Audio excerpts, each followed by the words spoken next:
मेरे काम वाले जरगीना का ताल्लुक वजीरिस्तान के एक नवाही इलाके से था। वो अक्सर अजीबोगरीब बातें करती रहती थी। मेरे पास एक दिन बैठी हुई थी तो इसके बाजू पर 2 छोटे छोटे निशान देखकर मैं परेशान हो गई। मैंने कहा, जरगीना ये क्या है? क्या तुम्हें किसी चीज ने काटा है? बोली कि नहीं पाजी, काटा नहीं, कटवाया है। क्या मतलब? तुमने खुद कटवाया है? तुम पागल तो नहीं हो गई? मैंने हैरत से पूछा था। बाजी, पागल नहीं हूँ, बस ये हमारे यहाँ रस्म है। क्या रस्म है? मैंने दिलचस्पी से पूछा तो जरकीना ने मुझे वो बात बताई कि सुनकर मेरे 14 तबक रोशन हो गए। मैं शादी से पहले ना अब्बा हम सब बेटियों को बिच्छू से डसवाते थे। तुम पागल हो गई हो? ये कैसी बातें कर रही हो? मैं परेशान हो गई थी। मैं तो इस पर तकरीबन चिल्ला उठी कि ऐसे कौन करता है, पर इसके बाजू पर मौजूद निशान इस बात की गवाही दे रहे थे कि वो झूठ नहीं बोल रही। कहने लगी कि वजीरिस्तान में अफगान औरतों का आना जाना लगा रहता है। हमने इन्हीं से ये रस्म देखी है और इसका फायदा क्या है। मुझे उसने अपनी कहानी सुनाई। मैं वही कहानी मनो अन आपके सामने बयान कर रही हूँ। मेरा नाम जरकीना है। 16 साल की थी। मेरे घर में माहौल तब्दील होने लगा था। अगरचा आसपास का माहौल भी बहुत ज्यादा बदल गया था, लेकिन सबसे पहले जो बात मैंने महसूस किया था वो अब्बा का रवैया था। एक दिन अब्बा घर आए तो बहुत गुस्से में लग रहे थे। पूछने लगे कि तुम्हारी बहन कहाँ है।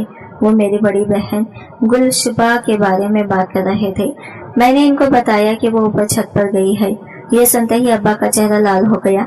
वो गुस्से से ऊपर गए। सीढ़ियां चढ़ते ही इनके कदमों की आवाज मेरे कानों में पड़ रही थी। मालूम होता था कि वो बहुत ज्यादा गुस्से में है। मैंने देखा बाजी की चीखने की आवाजें आ रही थी। अब्बा बाजी को छत से घसीट कर नीचे लाए और फिर मेरे सामने ही एक कमरे में ले गए। अब्बा ने बाजी को कमरे में बंद कर दिया था। ये माहौल देखकर मुझ पर भी दहशत तारी हो चुकी थी। मुझे समझ नहीं आई थी कि अब्बा ऐसा क्यों कर रहे हैं। बाजी तो अब्बा की पसंदीदा औलाद थी। वो अक्सर बाजी के लिए अनार और अंगूर लाया करते थे। सबसे पहले बाजी को ही देते थे, पर आज बाजी पर यह सितम क्यों? मैं भागकर दरवाजे के पास गई। अंदर से कान लगाकर आवाज सुनने की कोशिश करने लगी, पर सिर्फ और सिर्फ बाजी के छीने और सुसुकियां मेरे कानों में पड़ रही थी। इतने में अब्बा ने दरवाजा खोला। मुझे सामने देखकर इनके तेवर और बिगड़ गए। बोले कि जाओ जाकर अपनी माँ को बुला लाओ और हाँ जल्दी आना। यह कहकर अब्बा ने दरवाजा दोबारा से बंद कर दिया। इतने में अम्मा सहन से अंदर भागती दरवाजे की तरफ गई। उन्होंने दरवाजा खोला और वो भी दाखिल हो गई। अब अब्बा, अम्मा और बड़ी बहन गुलशबा तीनों ही दरवाजे के अंदर कुछ बात कर रहे थे जो कि मुझे समझ नहीं आ रही थी। लगता था जैसे मुझे कोई भी यह बात बताना नहीं चाहता, पर मैं बहुत ज्यादा दिलचस्पी ले रही थी। डर भी लग रहा था कि आखिर ऐसा क्या हो गया। तभी मैंने देखा कि अंदर वाले कमरे की खिड़की खुली हुई थी। मैं खिड़की से अंदर झांक कर देखने लगी। बाबा बाजी को चारपाई पर बांधने की कोशिश कर रहे थे। बाजी दर्द से चिल्ला रही थी। अम्मा पास खड़ी बाजी का सर पकड़े हुए थे। फिर वो अम्मा, अब्बा, बाजी तीनों की चीखें आने लगी। उन्होंने जल्दी से दरवाजा खोला, बाहर भागे। मैंने देखा कमरे से 4-5 भयानक किस्म के बिच्छू बाहर की तरफ दौड़ रहे थे। जल्दी जाओ, जाकर झाड़ू ले आओ, अब्बा ने चीखते हुए कहा। मैंने झाड़ू लाकर अब्बा के हाथ में थमा दिया। अब्बा ने बड़ी मुश्किल से इन तीनों बिच्छुओं को मार दिया था, लेकिन फिर अब्बा परेशान हो गए। एकदम इनके चेहरे पर अजीब से आसार पैदा हो गई। क्या हुआ, तुम परेशान क्यों हो गए हो? अम्मा ने अब्बा से पूछा। अरे ये एक बेटी की रस्म तो हो गई है, अब दूसरी का क्या करेंगे? बिच्छू तो हमने मार दिए, कोई बात नहीं, अभी दूसरे का वक्त नहीं आया। जब वक्त आएगा तो देखी जाएगी। अम्मा ने यह बात अब्बा से कही तो मेरे पसीने छूट गए। अब्बा कौन से रस्म की बात कर रहे हैं? ये भी तो जवान हो गई है। अब्बा मेरी बात सुने बगैर बोले, जवान तो हो गई है, लेकिन अभी तक किसी की नजर नहीं पड़ी इस पर। अम्मा की बात ने मुझे बहुत परेशान कर दिया था। क्या अब्बा मुझे बिच्छू लेकर कमरे में बंद करें? मैंने सोचा था, और फिर अगले दिन जो हुआ इसने मुझे सारे सवालों के जवाब दे दिए थे। रात का वक्त था, हम सब लोग सहन में सो रहे थे। गर्मियों के दिन थे, अंदर सोया नहीं जाता था, अजीब सी घुटन होती थी। तभी हमारे घर के दरवाजे पर किसी ने 3-4 फायर किए। अब्बा भी बंदूक लेकर बाहर गए, लेकिन इससे पहले कि अब्बा किसी को ढूंढते या पूछते 4 अफराद हमारे घर के अंदर दाखिल हो गए। अम्मा मुझे घसीटते हुए अंदर ले गई और बोली, तू चुप जा, मनहूस मारी क्या, हमारी नाक कटवाएगी। तभी एक आदमी जिसने बड़ी सी दाढ़ी रखी हुई थी आगे बढ़ा और इसने बाजी को उठाने के लिए दूसरे आदमी को इशारा किया। मैं अंदर वाली खिड़की से यह सारा मंजर देख रही थी। ये लोग डंडे के जोर पर बाजी को उठाकर ले गए थे और मैं कुछ भी नहीं कर सकी थी, ना ही अम्मा कुछ कर सकी थी। हम तीनों बेबस खड़े हुए थे। अब्बा के चेहरे पर अजीब सा इत्मीनान था, जैसे इन्हें किसी चीज की फिक्र नहीं हो। मेरी बहन, मेरी बेटियां सब महफूज है। अल्लाह के हुक्म से तुम बिल्कुल भी फिक्र नहीं करो, आराम से जाकर सो जाओ। अरे मैं कैसे सो जाऊं? तुम कह रहे हो कि मैं आराम करूं? वो मेरी बेटी को उठाकर ले गया है, दरिंदा कहेगा। खुदा जाने वो इसके साथ क्या करेगा। कुछ नहीं करेगा, ज्यादा से ज्यादा मेरी बेटी के साथ निकाह करेगा। मुझे भरोसा है। गुलाब खान के दुश्मन भी भरोसे वाले हैं, कम ज़रफ नहीं है। मेरी दुश्मन ये कहकर घर का दरवाजा बंद किया। मैं हैरान थी कि अब्बा इतने सुकून से कैसे सो गया है। सुबह हुई तो एक और खबर इलाके में गर्दिश कर रही थी। गुलाब खान का बड़ा बेटा और नगजेब इस दुनिया से रुखसत हो चुके थे और नगजेब की मरने की देर थी कि शाम को बाजी भी हमारे घर आ गई। अब्बा ने इससे पूछा कि क्या हुआ था। तब बाजी ने अजीब बात बताई कि गुलाम खान ने अपने बेटे और नगजेब के साथ इनका निकाह कर दिया था। पर जब सुबह हुई तो गुलाब खान ने बताया कि और नगजेब का इंतकाल हो गया है। ये बात बहुत दुख देने वाली थी। बाजी का निकाह तो हुआ था, पर वो एक ही दिन में बेवा हो गई थी। मुझे इस बात की समझ नहीं आई थी कि अब्बा को इस सारे मसले में ना जरा सी भी परेशानी हुई। न ही अब्बा ने अपने दुश्मनों से बदला लेने का सोचा, क्योंकि अब्बा बहुत ज्यादा मुतमईन लग रहे थे। वरना तो पठान लोग अपनी बेटियों के लिए कई कई नस्लों तक दुश्मनी रखते हैं, और बात औरत की इज्जत की हो तो एक सेकंड में कई जाने हार जाती हैं। लेकिन अब की बार ऐसा नहीं हुआ था। पूरे इलाके में गम व गुस्से की लहर थी। सब लोग मेरी बहन पर बातें कर रहे थे कि इसने और नगजेब खान को कुछ किया है, वरना वो इतनी कम उम्री में कैसे वफात पा सकता था। तब अब्बा ने यह अनोखा फैसला कहा कि कोई बात नहीं, तुम्हारे बेटे की जान चली गई तो तुम मेरी दूसरी बेटी ले जाओ। अब्बा की फराख दिली देखकर सभी लोग बहुत ज्यादा हैरान थे। किसी ने सोचा भी नहीं था कि अब्बा इतनी फराख दिली से काम क्यों ले रहे हैं। सबसे पहला पहाड़ तो मेरे सर पर टूटा था। मैं ये सोच भी नहीं सकती थी कि मेरी शादी आतिफ के अलावा किसी से हो। मैं इसे शुरू से ही पसंद करती थी, वो भी मेरे लिए जान देता था। पर अब्बा के फैसले के आगे हम दोनों को सर झुकाना पड़ा था। मेरी शादी गुलाब खान के छोटे बेटे सरबुलंद खान के साथ तय कर दी गई। मेरे दिल में इतनी परेशानी थी कि बता नहीं सकती। जब मैं रुखसत होने को थी तो अम्मा ने मुझसे कहा, बेटी रुखसती से पहले तुम्हें एक रस्म करना पड़ेगा, और इस रस्म के लिए तुम्हारे अब्बा ने कहा है कि जान भी चली जाए तो कोई बात नहीं। मैं अम्मा की बात सुनकर हैरान हो गई। अम्मा, शादी की सारे रस्मों तो ससुरालिये के सामने ही होती है। ये कौन सी रकम है जिसके लिए तुम मुझे अंदर आने का बोल रही हो? मैंने अम्मा से पूछा। वो मुझे हाथ से पकड़कर अंदर ले गई थी। अब्बा भी सामने ही खड़े थे। अम्मा अब्बा दोनों मिलकर मुझे ऊपर वाले कमरे में ले गए। इस वक्त यहाँ पर कोई भी नहीं था। सब लोग शादी की रस्मों में मसरूफ थे, और नगजेब खान की वफात के 1 महीने बाद होने वाली शादी से इतनी बड़ी तबाही होगी किसी ने सोचा भी नहीं था। अब्बा मुझे अंदर वाले कमरे में लेकर आए। मेरे सामने काले रंग का एक शॉपर खोला जिसमें सफेद छोटे छोटे डब्बे थे। मैंने देखा वो डब्बे शीशे के थे और इनमें काले बिच्छू नजर आ रहे थे। इन्हें देखते ही मैं चीख उठी, अब्बा ये क्या है? ये जुल्म मुझ पर ना करो। खुदा के लिए तुमने बाजी के साथ भी यही किया था। बेटी, मैं तुम्हारा दुश्मन नहीं हूँ, बाप हूँ तुम्हारा।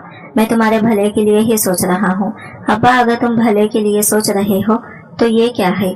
क्या तुम मेरी जान लेना चाहते हो? मेरी प्यारी बेटी, मैं तुम्हारी जान क्यों लेना चाहूँगा? मैं तो तुम्हें मजबूत बना रहा हूँ। तुम फिक्र नहीं करो, बस तुम अपनी आंखों पर पट्टी बांध लो। इसके बाद तुम मुझ पर छोड़ दो। वो तुम्हारा बाप इतना अनाड़ी नहीं है, इसने भी बड़े काम किए हैं, और ये बाल मैंने धूप में सफेद नहीं किए। बेटी, अब्बा ने बड़े प्यार से मेरी आंखों के सामने पट्टी बांधी थी।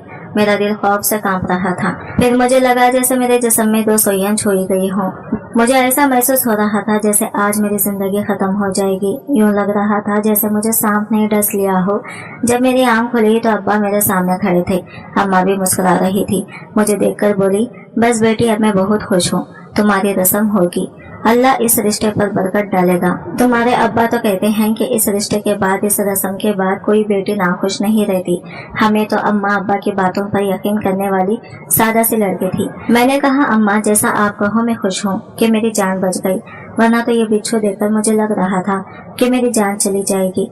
अम्मा ने मुझे फिर से मेरी चादर उड़ाई और बाहर ले आई। मेहमानों में किसी को पता नहीं था कि अंदर क्या हुआ है। सब लोगों को मैं नॉर्मल ही लगी थी, क्योंकि मैंने अपने चेहरे के तासरात पर काबू पा लिया था। मुझे मेहमानों के दरमियान बिठा दिया गया।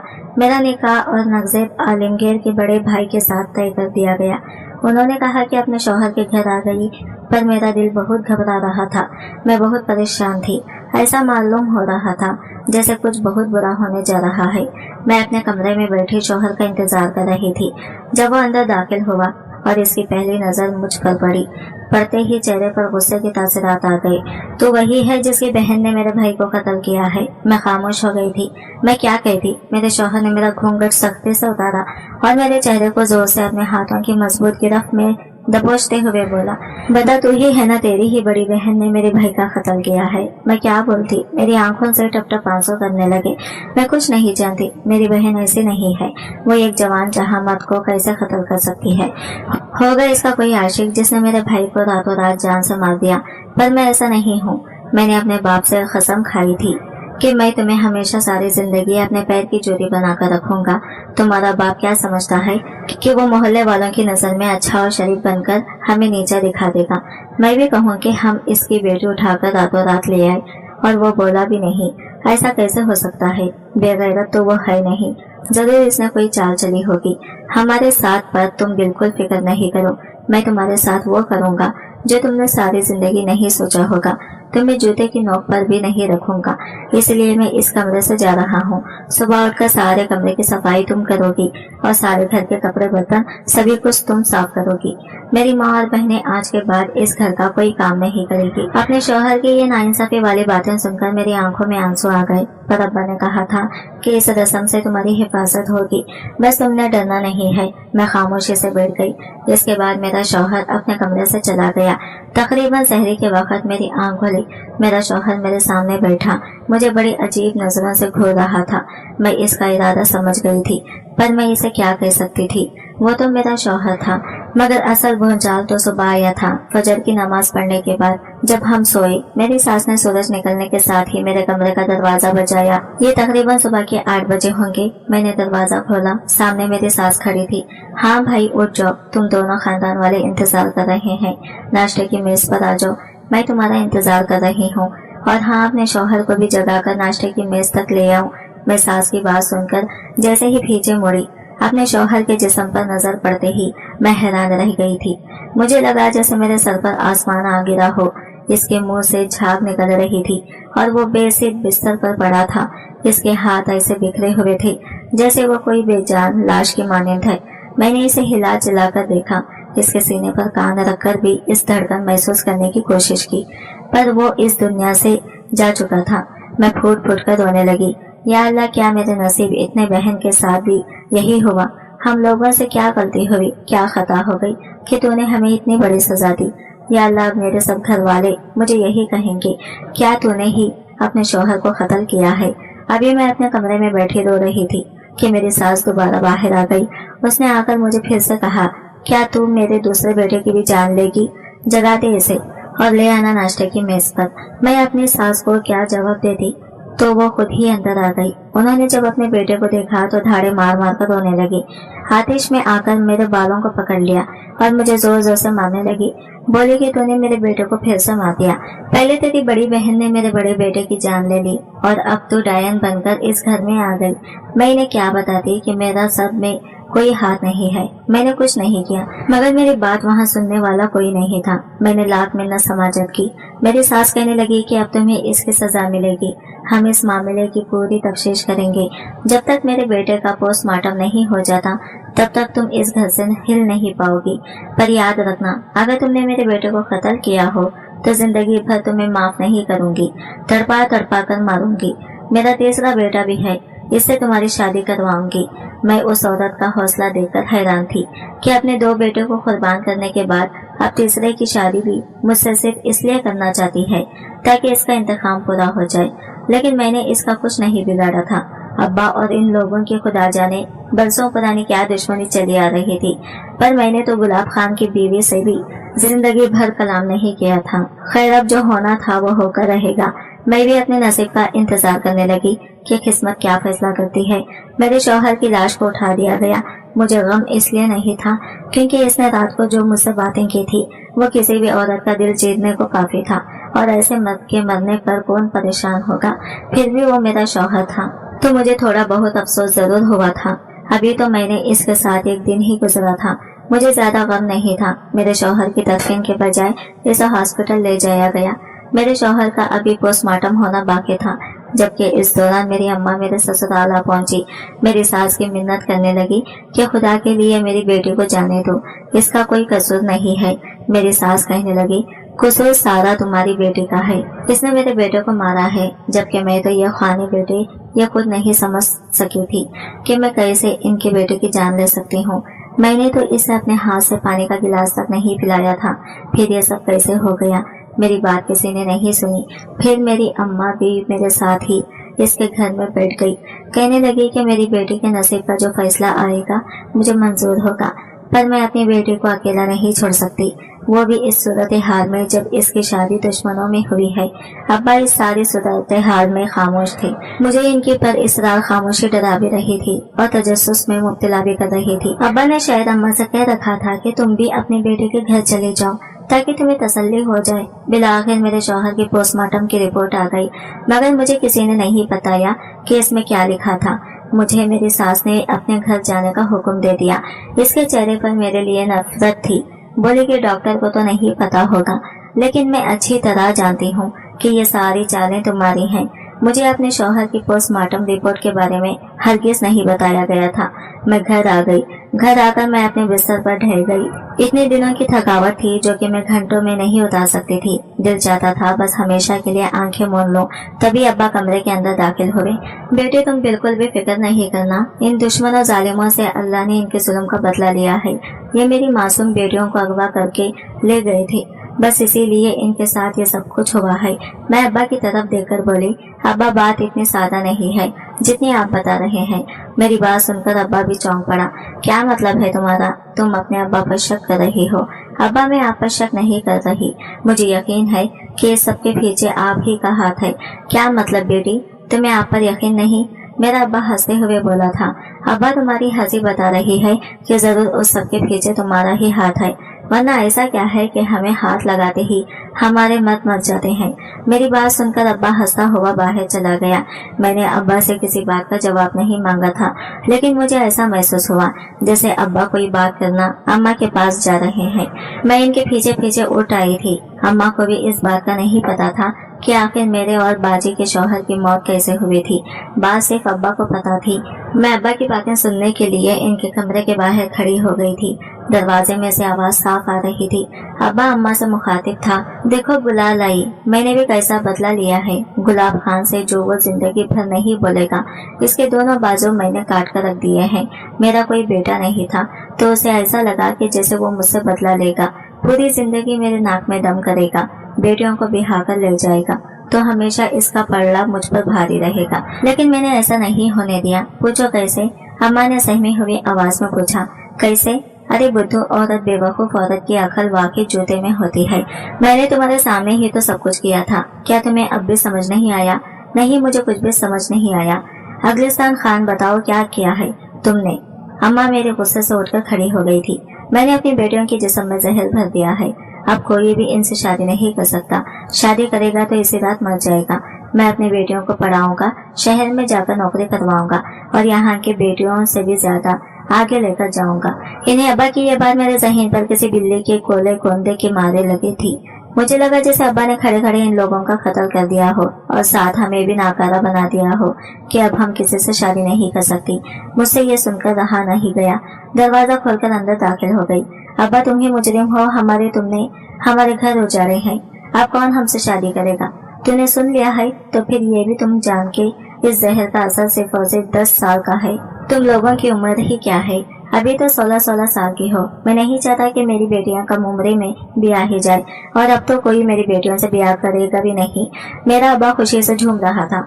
मुझे अब्बा की बातों से बहुत अजीब सा डर लग रहा था कि जैसे अब्बा अपनी दुश्मनी में अपनी हिकमत जैसे अफजल इल्म का इस्तेमाल कर सकता है तो फिर वो कुछ भी कर सकता है। इसलिए मैं वहाँ से भागकर शहर आ गई। आज मैं तुम्हारे बंगले पर काम करती हूँ, पर मुतमईन हूँ। कम अज कम मुझे ये तो पता है कि मेरी वजह से किसी की जान नहीं जाएगी।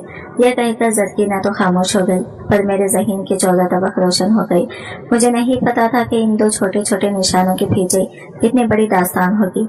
आज की वीडियो कहानी आपको कैसे लगी कमेंट करके जरूर बताइएगा, और वीडियो अच्छी लगी है तो लाइक शेयर जरूर कीजिएगा, हमारे चैनल को सब्सक्राइब करें फ्रेंड्स। मिलते हैं अगले नई वीडियो के साथ, तब तक के लिए बाय बाय, टेक केयर, अल्लाह हाफिज।